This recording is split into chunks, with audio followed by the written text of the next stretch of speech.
Hi friends, welcome back to my channel. So ఇవాళ recipe వచ్చేసి వంకాయ ఆలుగడ్డ కర్రీ అండి. బిగినర్స్ కూడా ఈజీగా ట్రై చేసేయచ్చు. ఫస్ట్ ఒక ప్యాన్ తీసుకొని దాంట్లో ఆయిల్ వేసుకోండి. ఆయిల్ హీట్ అయిన తర్వాత కొంచెం జీలకర్ర ఆవాలు వేసుకోండి. ఆ తర్వాత చిన్న ముక్కలుగా కట్ చేసిన ఆనియన్స్, అలాగే కొంచెం కరివేపాకును వేసుకొని ఫ్రై చేసుకోండి.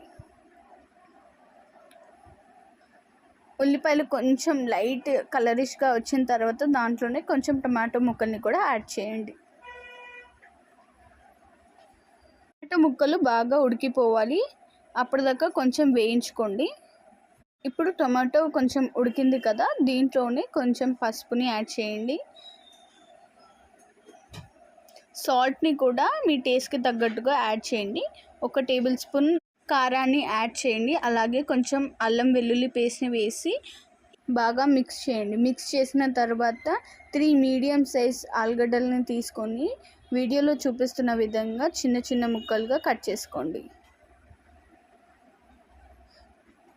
కట్ చేసుకొని అందులో యాడ్ చేయండి. అలాగే ఈ మొత్తం ఒకసారి బాగా మిక్స్ చేయండి. మిక్స్ చేసిన తర్వాత వీడియోలో చూపిస్తున్న విధంగా బాగా మిక్స్ చేయండి.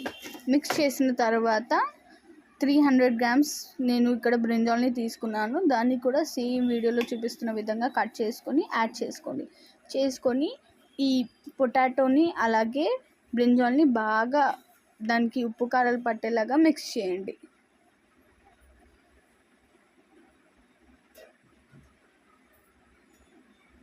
మిక్స్ చేసి దీంట్లోనే కొంచెం గరం మసాలాని యాడ్ చేసుకొని దీన్ని కూడా బాగా మిక్స్ చేయండి.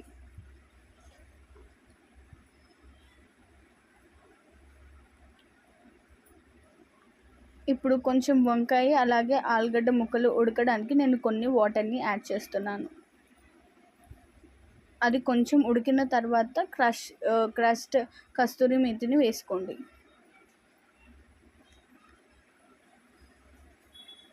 వేసుకుని బాగా మిక్స్ చేయండి. మిక్స్ చేసి కొద్దిసేపు మూత పెట్టి ఉడికించుకోండి. ఫైనల్గా కొద్దిసేపు ఉడికించిన తర్వాత ఒకసారి బాగా మిక్స్ చేయండి.